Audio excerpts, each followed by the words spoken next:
Apoio Cultural. Dr. Fernando Lissa, cirurgião oncológico. Múltipla Arquitetura e Interiores. Cicatricare, Centro Tecnológico no tratamento de feridas complexas. Doutora Helena Nuenberg, Clínica de Biomedicina Estética. Biofitness Academia, sinônimo de qualidade e credibilidade. Oral Sim Implantes, a sua referência em implantes dentários. Olá, boa tarde, sejam bem-vindos a mais uma edição do Conexão Saúde.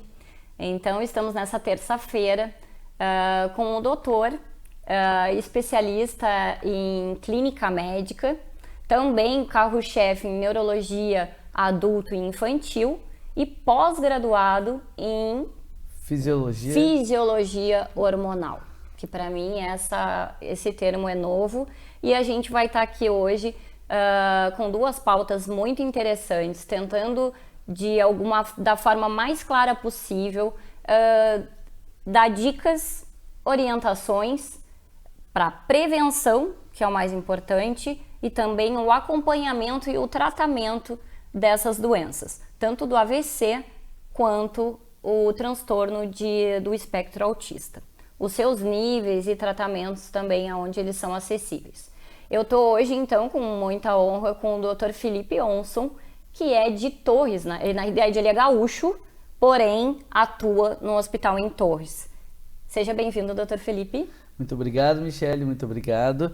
Bom, então meu nome é Felipe Azevedo Olson, eu sou como carro-chefe, como tu comentaste, né? Me formei então em clínica médica e depois, né, em residência médica em neurologia, né, adulto e infantil. E depois fiz o título de especialista em medicina intensiva, né? Então atuo muito em UTI também, né? Essa questão de Covid muito intensa. E agora também pós-graduado em fisiologia neurohormonal, nessa situação, né, onde a gente sempre utiliza esses conhecimentos a mais para tentar agregar cada vez mais saúde para os nossos pacientes, né? A gente sabe que a questão não pode ser compartimentalizada.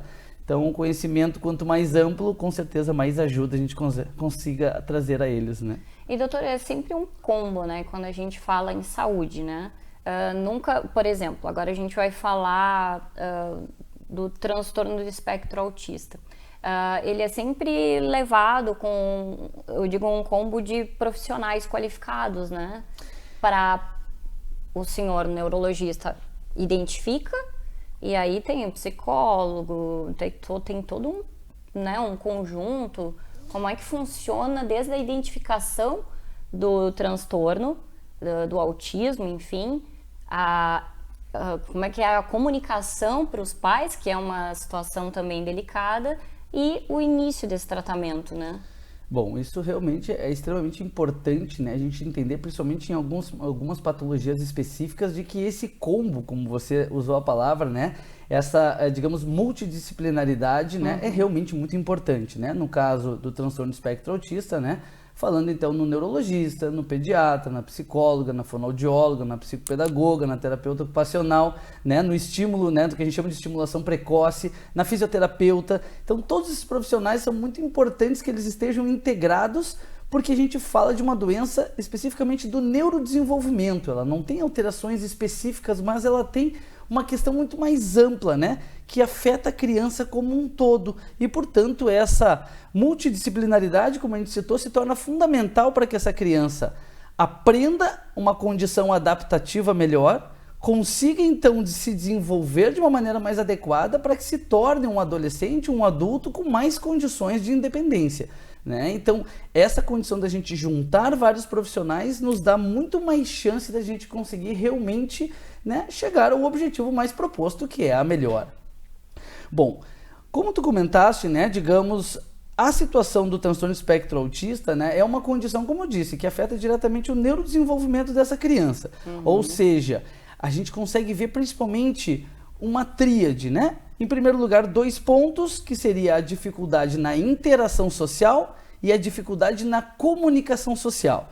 E o terceiro pé dessa tríade seria a condição muito comum de padrões de comportamento repetitivos e muito estereotipados, ou seja, a gente observa e vê movimentos que são muito clássicos, né? Teve até um colega aqui, né, da TV que comentou justamente isso, né, de que ele foi atrás do YouTube para olhar vídeos para ver se ele comparava com o filho que ele via, que tinha movimentos e ele achava estranho, e foi ver se por acaso ele encontrava outro padrão similar no YouTube hoje, né, que é uma situação fantástica, né, de tantos vídeos que a gente tem, tantas opções, né, de ter essas informações. Além disso, a questão de restrições do ponto de vista de interesses e também atividades dessa criança que ela se propõe a fazer, né? Doutor, só lhe interrompendo. Eu tinha até comentado antes, a gente escolheu esse tema e depois quando a gente vai se aprofundar e ver, a Organização Mundial da Saúde mostra que uma em cada 88 crianças hoje nascem com esse transtorno. Então já não é uma coisa, é um número muito alto, né, doutor? Exatamente, às vezes quando a gente fala numa situação como essa, a gente percebe que é uma coisa que está lá distante da gente. E na verdade não, cada vez mais a gente se focando e observando com mais atenção e tendo esclarecimento, a gente vê que é uma coisa muito mais comum do que o normal, né, do que a gente imaginava, na verdade.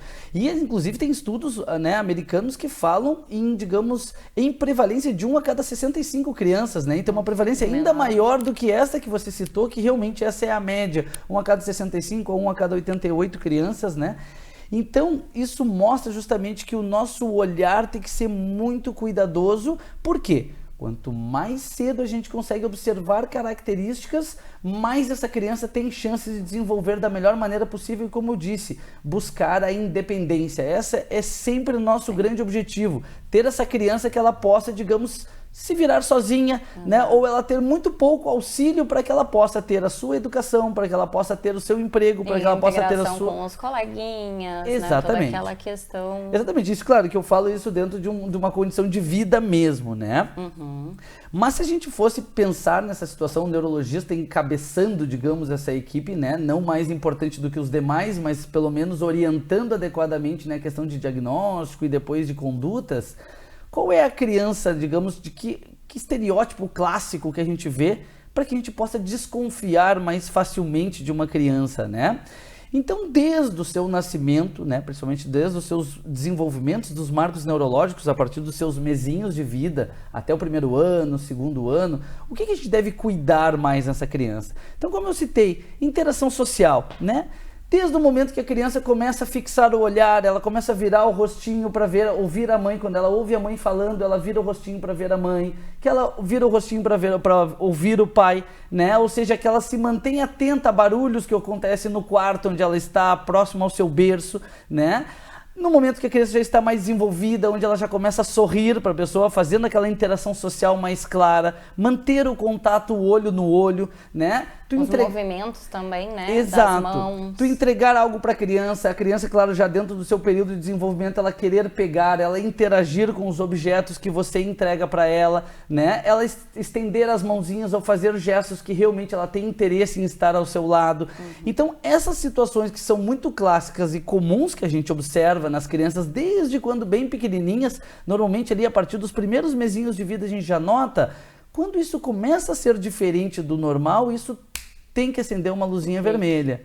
Alguma coisinha não tá legal, né? É claro que a gente vai investigar a visão dessa criança, a gente vai investigar a audição dessa criança para ver se ela consegue perceber esses estímulos, mas se isso estiver ok, né, a gente obviamente tem que pensar que tem alguma outra coisa por trás. E aí vai desde a audição, vai desde a visão, desde também a fala, né? Isso, porque a fala acaba sendo o balbuciar.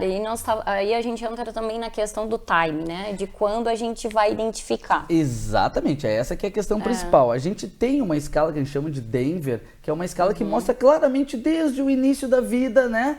Na evolução dos seus meses, aquilo que a criança começa a conseguir fazer, começa a conseguir desenvolver para que a gente diga que ela está desenvolvendo normalmente. Por exemplo, a criança consegue sentar com apoio com mais ou menos 5 meses de vida e com até 9 meses ela já tem que estar sentando sem apoio. Normalmente já com 7 meses ela já senta sem apoio. Não, a minha criança tem 1 ano e 1 mês e ainda não senta sem apoio. Eu tenho que botar ela com uma almofadinha, senão ela cai. Opa, tem alguma coisa que não está legal. Então, quanto à linguagem, da mesma maneira a gente vai avaliar. É uma questão que ela é mais demorada para acontecer, claro que a visão, a criança já começa a ter estímulos visuais desde que nasce, de uma maneira bem imatura e que vai melhorando gradativamente, assim como o aditivo, mas a fala não. A criança consegue chorar logo no início e gradativamente ela começa com os balbucieios, né? Já ali por volta dos 4, 5 meses mais marcantemente, né? E claro, lá por volta do 9º mês até o 1º ano, né? Ela já tem balbucieios já mais focados em palavras específicas, né? Como mamã, mamã, papá, papá, ou seja, uma coisa que tem uma referência do que significa, né?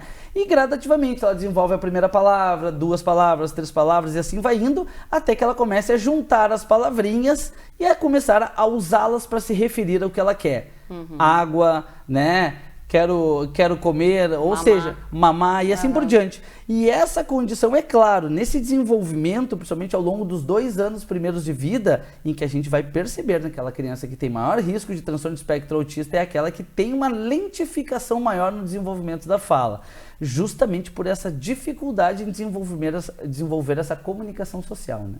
É porque eu acho muito interessante, porque claro que ocorreu agora o caso da gente trazer esse tema e a gente tem um colega aqui na TV. Então, assim, só que a gente deu os parabéns para ele, porque a gente acaba vendo muito, né, doutor? É muito difícil, porque nos primeiros meses, até o segurar, até o balbuciar algumas palavras, já é normal do bebê não fazer. Daí eu já toco num outro time. Eu tenho uma amiga que descobriu muito mais tarde e dizia: meu bebê é um príncipe encantado, ele não incomoda. Já é um sinal, porque a criança chora, porque a criança, né, ao dormir, ela pode durante a noite e ele não fazia absolutamente nada. Essa questão do esclarecimento é sempre fundamental. A educação nunca é demais. Sim. Então, às vezes, é claro, quando é nosso filho, a gente sempre, às vezes, passa, né, digamos, aquela ideia, aquele véu na frente de, não, é o meu filho, tá tudo certo, né? Mas a gente tem que ter essa noção de esclarecimento e entender o quê? Opa, o meu filho, ele tá com uma característica, né? Ele tá com um desenvolvimento que é diferente daquilo que eu vi, por exemplo, no meu irmão menor, na minha vizinha que tinha um filho pequenininho, né? No meu primeiro filho que eu já tenho, né? Esse é o meu segundo filho, por exemplo. Claro que é uma situação mais comum em mães, digamos, de primeira viagem, né? Em pais de primeira viagem, de que não lidaram ainda com uma criança. Mas a gente tem que entender que a criança tem as suas necessidades. Ela tem que comer, ela tem que ser afagada, ela tem frio, né? Por vezes ela pode ficar doentinha e ter os seus desconfortos.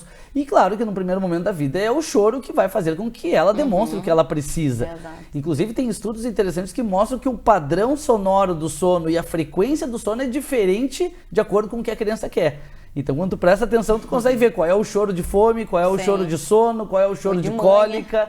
E isso a mãe, ela vai aprendendo devagarinho, né? O choro de mãe eu também já, com os meus filhos, eu aprendi. Isso aí é a mãe.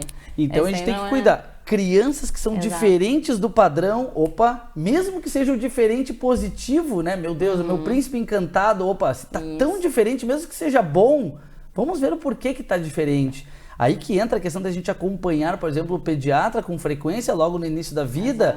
E claro, na desconfiança, a gente procurar um especialista, né, digamos, na área para que ele possa orientar melhor. É óbvio que a gente não quer que tenha um problema, mas nunca pense naquilo que quem procura acha, muito pelo contrário. Não. Quem encontra rápido tem muito mais chance de prevenir um problema maior e de estimular o desenvolvimento.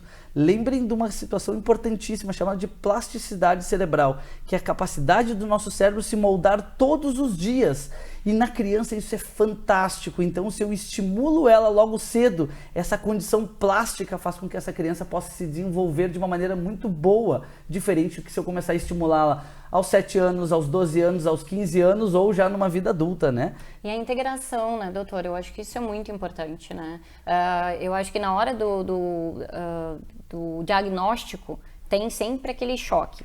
Mas ok, vamos lá, vamos enfrentar o medo, vamos procurar todas as armas possíveis e impossíveis para que ele tenha um desenvolvimento bom, né? Seja a equipe multidisciplinar, né, que o senhor falou, mas o que eu quero dizer assim, na escolinha, que também é muito difícil. Agora nós tivemos a pandemia, o uso da máscara, algumas pessoas não entendiam que eles não podem, enfim, tem as suas limitações. Isso tudo, como o senhor disse, se resume no conhecimento. Quanto mais esclarecido, ou mais a gente buscar tentar alertar que o papel do Conexão Saúde é justamente esse também, de tentar ajudar quem está em casa para que a gente fique atento sempre, né? Como a gente tem o Google na mão também, por que não? Informação nunca é demais, né? Exatamente. E bom, e justamente essa condição que a gente colocou, assim, né? Na verdade, dar outras dicas, por exemplo, como a gente comentou, comportamentos estereotipados, né? Por exemplo, movimentos repetitivos, movimentos que a gente chama de flapping, né? Aquele balançar, principalmente quando a criança fica ou agitada ou mais emocionada com alguma coisa, ela começa a balançar as mãos, né? Aquele movimento de pender o tronco para frente, né, se balançando, né, de forma repetitiva, principalmente quando a criança está ansiosa, isso é muito comum, né? A criança vai brincar, ela pega, por exemplo, o carrinho que você dá para ela, e ao invés dela brincar de faz de conta, que tem um posto de gasolina, que ela vai pegar o passageiro, não. Ela pega aquele carrinho, ou ela brinca de forma mais rudimentar, só passando o carrinho numa superfície, ou ela gosta muito de ficar rodando as rodinhas do carrinho, roda a rodinha e normalmente olha bem pertinho para poder sentir tanto, digamos, o cheiro da roda, ouvir o barulhinho da roda, ver aquele movimento, a hélice de um helicóptero, por exemplo. Então a gente tem que prestar muita atenção nessas características. O brincar de faz de conta, isso é uma coisa que normalmente na criança com espectro autista tem uma situação mais pobre. Ela tem uma dificuldade, por exemplo, vou dar comidinha pra bonequinha, vamos trocar a fraldinha porque agora ela tá cocô e assim por diante. Então essas características a gente tem que prestar atenção, certo? Desde o comportamento, mas também naquelas questões restritivas. Eu vou alimentar o meu filho. Ele não permite de jeito nenhum que eu misture a comida para ele comer. Ele gosta da comida toda separadinha. Por vezes ele tem que comer em duas fases. Primeiro um tipo de alimento, depois num outro prato, outro tipo de alimento. Cores misturadas de maneira nenhuma, normalmente coisas coloridas, por exemplo, uma cenoura laranja, uma ervilha verde ou alguma folha, dificilmente é aceita pela criança. Texturas específicas, ela não tolera pisar, por exemplo, no tapete de pé descalço, porque ela não gosta de sentir aquela sensação da lã, por exemplo, do tapete, né? Ou o barulho, às vezes a criança, ou ela não se importa, ou ela tem um comportamento sensibilidade demais, né? Bem esdrúxula. Por exemplo, tu liga o liquidificador e ela bota as mãos e começa a gritar desesperada, né? Então, são situações que são marcantes, chamam a atenção e se a gente ficar, digamos, de ouvidos abertos e olhos, né, bem marcados, a gente vai prestar atenção e realmente vai perceber que tem alguma coisinha diferente e eu vou poder procurar ajuda, né? Tá, doutora, daí vem uma questão que daí agora daqui a um pouquinho a gente vai pro próximo bloco, rapidamente a gente tentar pincelar. A gente está falando de estereótipos, coisas que a gente consegue identificar. Perfeito. E tem níveis também, né, do autismo. Aí é que tá. A gente tá falando de um lá que a gente vê lá desde pequenininho, mas tem níveis outros assim, de crises muito fortes. Como que a gente nivelaria isso para poder ajudar quem tá em casa? Porque assim, a gente já sabe, infelizmente, que tiveram casos de mães, até pessoas com um pouco menos de condições financeiras de amarrar o próprio filho para que ele não venha ter crises. A gente sabe que isso é lamentável no nosso país, enfim, aí a gente entra na questão da nossa saúde, mas aqui a gente não vai entrar nessa, não é o nosso objetivo, mas né, a mídia mostrou e é real e deve ter milhões de casos por aí. A gente dá 3 graus normalmente, né, do nível de gravidade, grau 1, 2 e 3, que a gente separa o grau 1, 2 e 3 para a questão de interação social e comunicação e também do ponto de vista comportamental, ou seja, qual é o nível, quanto mais grave aquela dificuldade da criança, por exemplo, ela tem uma dificuldade de uma certa interação com outras crianças na escolinha, mas com um bom estímulo, com joguinhos que ela gosta, com materiais que ela se estimula, aos pouquinhos ela vai tolerando que aquilo aconteça. Não, é aquela criança que de maneira nenhuma ela tolera qualquer pessoa além da mãe. É só a mãe que ela considera que é seguro, que é um porto seguro para ela. Então isso faz essas características que a gente consiga diferenciar os graus de dificuldade. E isso a gente também usa para o comportamento. E a questão comportamental, sim, por vezes a criança pode ser como um príncipe encantado, que não incomoda, que é a coisa mais querida, que não interage, mas que também não tem um comportamento mais agitado. Mas a gente tem crianças que, por exemplo, que têm comportamentos ou que têm digamos, em coassociação com o que a gente chama de um transtorno hipercinético ou de hiperatividade, aquela criança que não para o tempo todo, ela mexe aqui, ela mexe ali, ela sobe na cadeira, ela pula no chão, ou seja, que é muito difícil lidar e, portanto, a gente tem que ter muita tranquilidade, muita paciência, né? Muita organização mental para que a gente lide bem com aquela criança que vai no supermercado, meu filhinho, fica aqui comigo, ele pega de tudo, ele se joga no chão, ele sai correndo na frente do carrinho, né? Então são coisas difíceis. Até uma condição mesmo de um comportamento belicoso, comportamento, digamos, agressivo. Perigoso. Né? Exato. Da criança, tanto de buscar a agressão ao terceiro, mesmo sem motivo, até a questão da autoagressão, né? O autoflagelo dela, por exemplo, bater a cabeça na parede, dela se arranhar, dela se beliscar, muitas vezes associados a momentos não exatamente de que ela está se sentindo ameaçada, mas momentos em que ela está muito ansiosa, que ela está muito preocupada ou que ela não conseguiu o que ela queria, né? O que a gente chama de intolerância à frustração é clássico da criança que tem transtorno de espectro autista, né? Por mais que seja uma coisa lógica que ela não possa fazer aquilo, para ela é o que ela quer fazer. Sim. E se ela não tem a compreensão clara, a gente precisa entender de que ela vai reagir de forma mais marcante. Aí que entra as demais especialidades para que a gente trabalhe com essa criança e desenvolva a comunicação. Porque muitas vezes eu falo não, mas esse não para a criança não representa que ela não possa fazer. Muitas vezes eu tenho que usar algo mais ilustrativo, um gesto mais marcante, um trabalho para que ela compreenda qual é o significado das minhas palavras, né? E justamente a pessoa que é despreparada, como tu comentaste, né? A pessoa que não tem a educação focada, muitas vezes ela não lida bem com isso. E dentro do desespero eu vou amarrar a criança, né? É claro que isso é um absurdo, mas é que a gente também tem que analisar todo o sofrimento mental que aquele cuidador teve até chegar naquele ponto. Exato, porque daí é um perigo, né, doutor? É um perigo que a mãe corre, mas ela não sabe o que está fazendo também. Exatamente. Ela fica, o que eu vou fazer para ele não se machucar? Eu vou... Exatamente, então é esse que entra o desespero. Sim, e a gente conseguir entender os dois lados, mas identificar logo no princípio para que uma situação absurda como essa nunca venha mais acontecer, né? Porque realmente a gente pensar numa criança amarrada por uma situação como essa, por mais que exista justificativa, digamos, a questão injustificada é a gente não ter entendido antes o que estava acontecendo, não ter dado apoio para essa mãe antes, a ponto dela chegar a esse ponto, que às vezes também pode ter transtornos psiquiátricos, né, transtornos neurológicos, que a gente sabe que tem muito claramente associado ao autismo, né? E também né? a correria, né? A correria do dia a dia faz com que a pessoa não busque ou esteja também num estresse máximo a ponto de fazer esse tipo de... Tanto, né, Michele, que tortura, a gente sempre deve investigar a história familiar da criança com espectro autista, porque é muito comum a gente identificar patologias neurológicas e psiquiátricas nos familiares próximos. Então, às vezes, quem cuida não tem condições de cuidar, muitas vezes porque já tem um problema. E aí lida com uma criança que é, muitas vezes, de difícil acolhimento, né?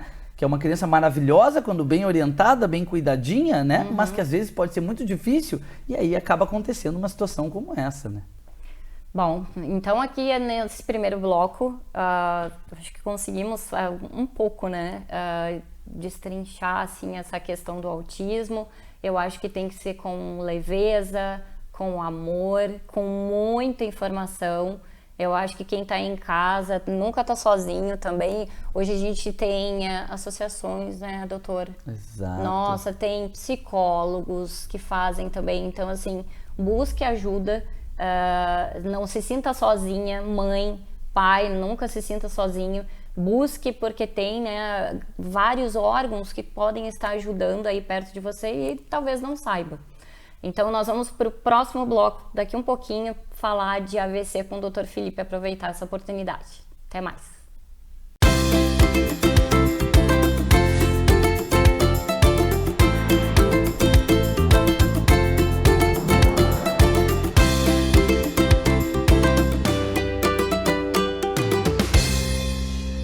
Apoio Cultural. Dr. Fernando Lissa, cirurgião oncológico. Múltipla Arquitetura e Interiores. Cicatricare, Centro Tecnológico no Tratamento de Feridas Complexas. Doutora Helena Nuemberg, Clínica de Biomedicina Estética. Biofitness Academia, sinônimo de qualidade e credibilidade. Oral Sim Implantes, a sua referência em implantes dentários. Notícias da região. Acesse www.ual.com.br. Construção com qualidade e segurança é com a Sul Construções. Você, aposentado ou pensionista do INSS, suas dívidas acumularam e você não tem como pagar? Ou está pensando em comprar algo? Já imaginou conseguir dinheiro de um jeito rápido, sem burocracia e sem sair de casa? Aqui na Solução Real Financiamentos é muito fácil. Aqui você solicita seu crédito consignado, sem filas e sem constrangimentos. Fale com um dos nossos consultores e em menos de 48 horas o dinheiro já está na sua conta. As melhores taxas do mercado a partir de 1%. Entre em contato agora mesmo pelo WhatsApp que está na tela ou através de nossas redes sociais. Solução Real Financiamentos. Aqui é dinheiro rápido e fácil. Casa da Linguiça Artesanal. Sabor sem limite. Produto 100% artesanal. Conheça a nossa loja no centro de Balneário Arroio do Silva. Avenida Santa Catarina, 612, ao lado do Pescados Lagomar. Auto Select Veículos. Avenida 7 de Setembro, 1260, Centro de Araranguá. Vem que dá negócio. Auto Select Veículos. Fone 3524-3888. Notícias da região. Acesse www.ual.com.br. Construção com qualidade e segurança é com a Sul Construções.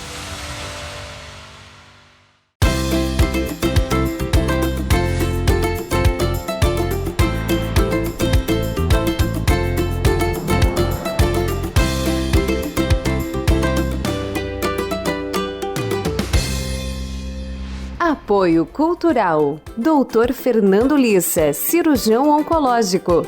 Múltipla Arquitetura e Interiores. Cicatricare, Centro Tecnológico no tratamento de feridas complexas. Doutora Helena Nuenberg, Clínica de Biomedicina Estética. Biofitness Academia, sinônimo de qualidade e credibilidade. Oral Sim Implantes, a sua referência em implantes dentários. Olá, estamos de volta então com o Dr. Felipe Onson, hoje de Torres, que atende lá na clínica Vida. É que aqui aí em cima lá nós temos a clínica Pro Vida. Então na clínica em Torres Vida, o Dr. Felipe Onson atende. Nós tentamos então levantar algumas questões no primeiro bloco e agora a gente vai passar para outra questão escolhida, que foi o AVC. Incrivelmente, né, doutor? Eu tô com 44 anos, né? Vou fazer 45 já agora. Eu até lhe comentei, né? Nossa, como eu perdi amigos mais novos. 34, 30. Foram jogar aquela bolinha e tiveram aquele fatal, assim. Uhum. O que além de tudo, né, que a gente sempre fala aqui, tudo tá ligado. Alimentação, ao tabagismo, excesso de álcool, porque tudo na vida é equilíbrio. Uhum. O AVC, agora, ele tem a ver com este equilíbrio, ele é aí, genético, porque aí nós vamos lá também, os costumes alimentares, rotina saudável, porque, gente, até nós tivemos um caso, se eu não me engano, de jogador de futebol. Uhum. Agora eu não me lembro o nome, mas então, assim, como... Aí eu até comentei, vamos falar sobre prevenção, dica, eu digo, meu Deus, dica de AVC tem como? O que a gente pode falar primeiro para que as pessoas consigam entender bem sobre essa patologia, né? O AVC, na verdade, é uma sigla que hoje ficou clássica, chamada de acidente vascular cerebral. A gente tem dois tipos de acidente vascular cerebral, né? O hemorrágico, que normalmente é esse mais catastrófico, né? Como você comentou, muito provavelmente, né? E esses relacionados ao jogo de futebol, ao estresse, ao exercício extenuante, né? E o AVC isquêmico, né? A diferença principal, o isquêmico muito mais comum, cerca de 80% dos AVCs são isquêmicos, né? Em média, 15 a 20% são hemorrágicos. E que a grande diferença é, isquêmico quer dizer que faltou sangue em alguma área cerebral. Isquemia quer dizer justamente isso, falta de sangue, sofrimento da célula, né, no caso do neurônio, porque não está recebendo comida, no caso a glicose, porque não está recebendo o oxigênio. Então ela entra em isquemia e, consequentemente, ela entra em morte. Por isso, AVC isquêmico quando entope um vaso sanguíneo, basicamente uma artéria cerebral. O AVC hemorrágico é quando rompe um vaso sanguíneo, e aí há um sangramento, mas em última análise também não chega sangue até aquela área de neurônios. Mais ou menos a história do encanamento de casa. Rompeu um cano, tá vazando o cano lá na minha rua, mas ao mesmo tempo a minha torneira não sai água. Então é a mesma situação do entupimento, mas claro, de uma maneira mais drástica, porque o sangramento, o extravasamento de sangue, ele funciona, eu comento para os pacientes, como óleo quente, né? Ele gera uma destruição muito grande onde há o extravasamento de sangue. Sim. Por isso o AVC hemorrágico mais grave. O que tu comentaste é uma coisa realmente real, né? O AVC, ele cada vez está mais em voga. Por quê? Porque é uma doença extremamente prevalente, extremamente grave. A segunda causa mais comum de morte no Brasil e no mundo, mas a causa que mais gera sequelas no Brasil e no mundo. Por quê? Porque tu lesionar o general, quem comanda o nosso corpo todo, obviamente gera, né, morbidades muito importantes do ponto de vista funcional. Tu perder a capacidade de movimentar um braço, uma perna, não conseguir caminhar, ter que ficar preso na cama, não conseguir mais falar, ter dificuldades de raciocínio. Então esse é o grande motivo de o porquê a gente tem que ter cuidado. E já, né, me antecipando pelo que tu comentaste sobre os fatores de risco, sim. A gente tem fatores de risco modificáveis e não modificáveis. Os não modificáveis são aqueles que a gente já herda. Por exemplo, a nossa raça, né? O nosso sexo, né? Obviamente a nossa idade, né? E também fatores genéticos que estimulam, por exemplo, características de ter mais chance de ter AVC do que outras pessoas. Por exemplo, meu pai, minha mãe, ou seja, claro, um exemplo, tiveram um AVC. Aí tu vai avaliar, eles tinham doenças vasculares que mais facilmente eles criavam placas de gordura e cálcio dentro das artérias e gerava mais entupimento. Muito provavelmente essa doença também pode ter vindo para mim e, consequentemente, eu também posso ter mais chance de ter AVC. Então, história familiar é uma situação que a gente deve cuidar. Mas, obviamente, o que a gente mais tem que ter cuidado são os fatores de risco modificáveis, aqueles que a gente pode realmente ajustá-los ao longo da nossa vida. E aí a gente tem que ter uma consciência do equilíbrio, que tu falaste muito bem.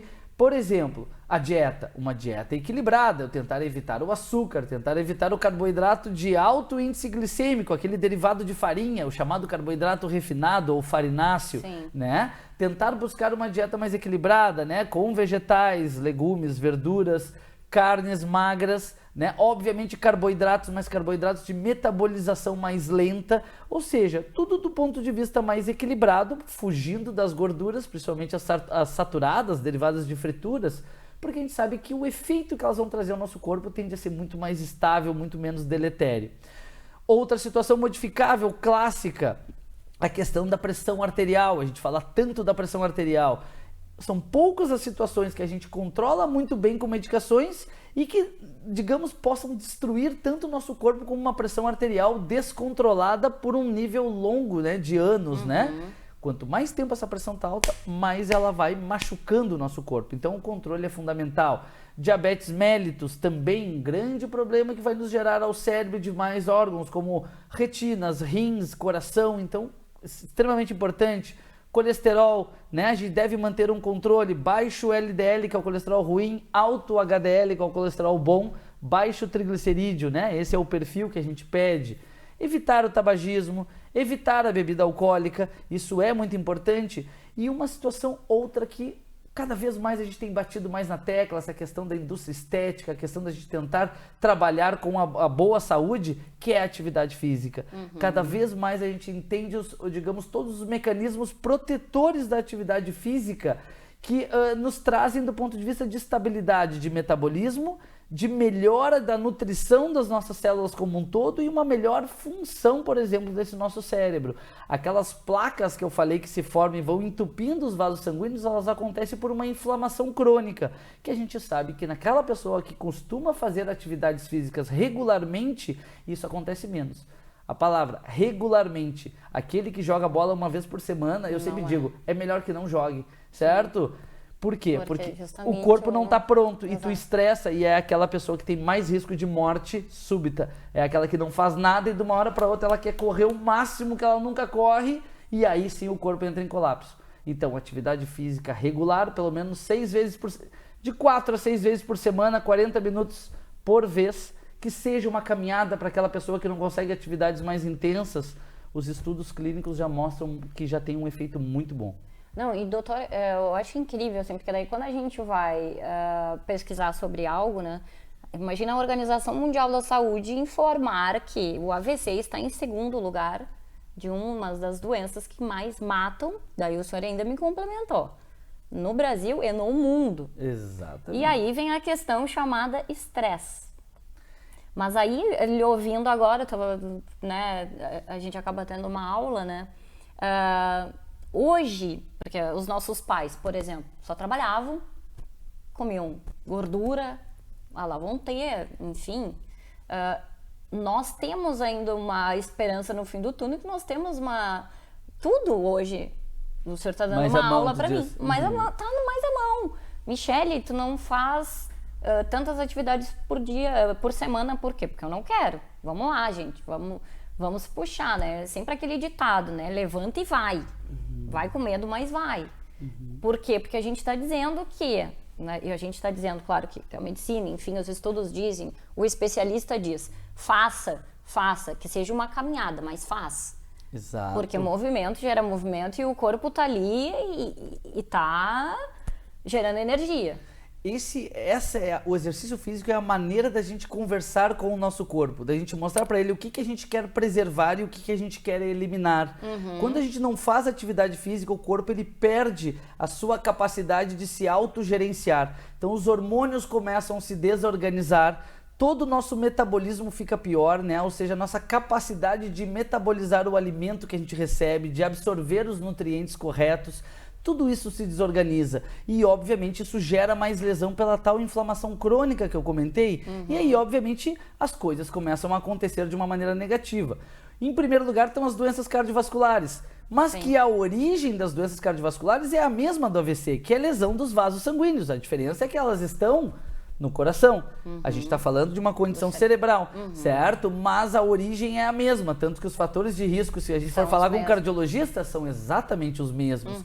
O que a gente não pode é ir para aquela ideia errada de, se eu atravessar a rua, eu tenho o risco de ser atropelado, então por que eu vou ter que comer como tu está dizendo que eu tenho que comer? Sim. Na verdade, a vida a gente tem que buscar saúde sempre, né? A gente não pode cair naquele erro de tentar simplificar situações que nos fazem se sentir bem, mas que são completamente errôneas, né?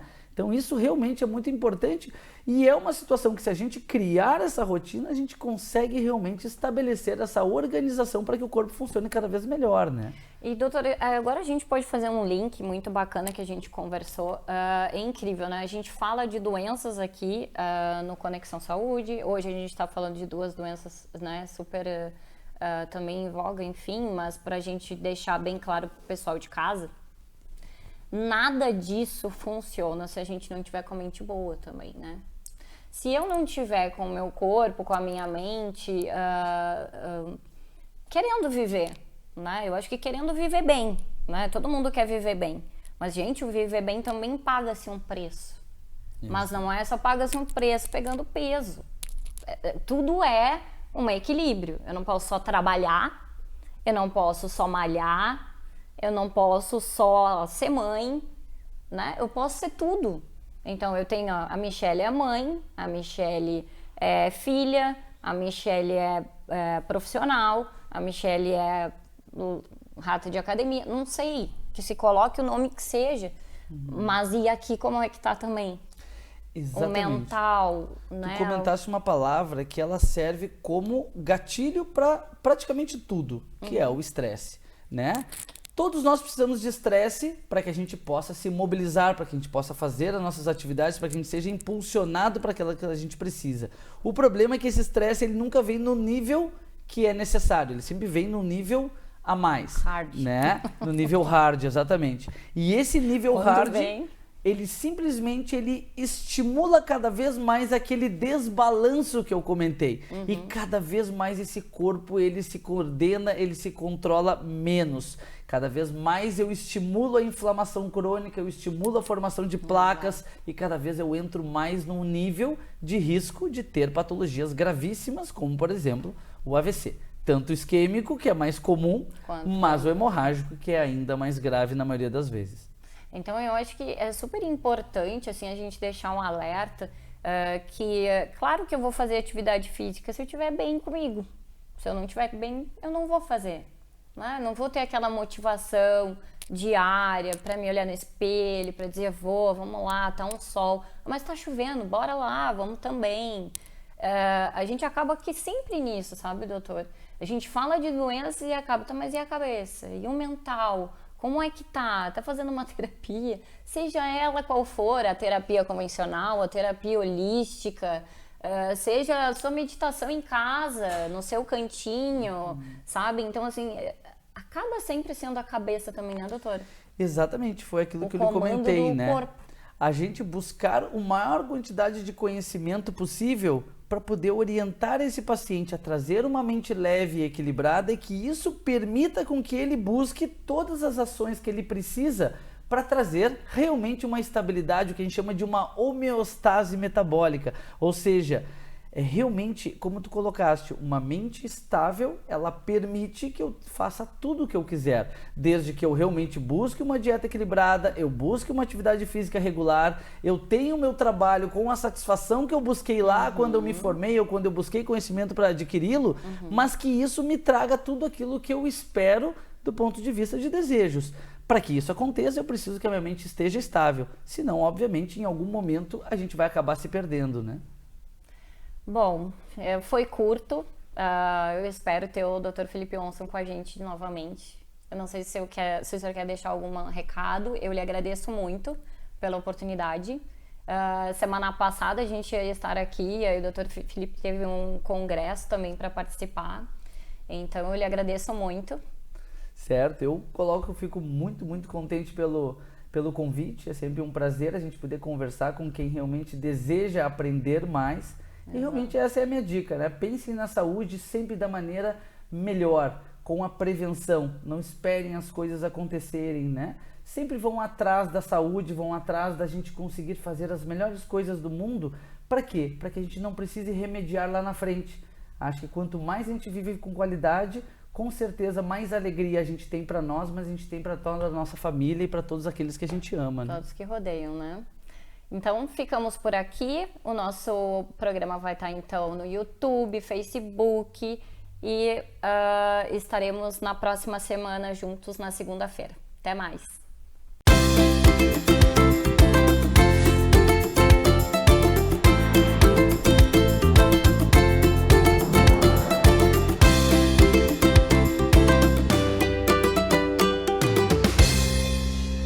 Apoio Cultural. Dr. Fernando Lissa, cirurgião oncológico.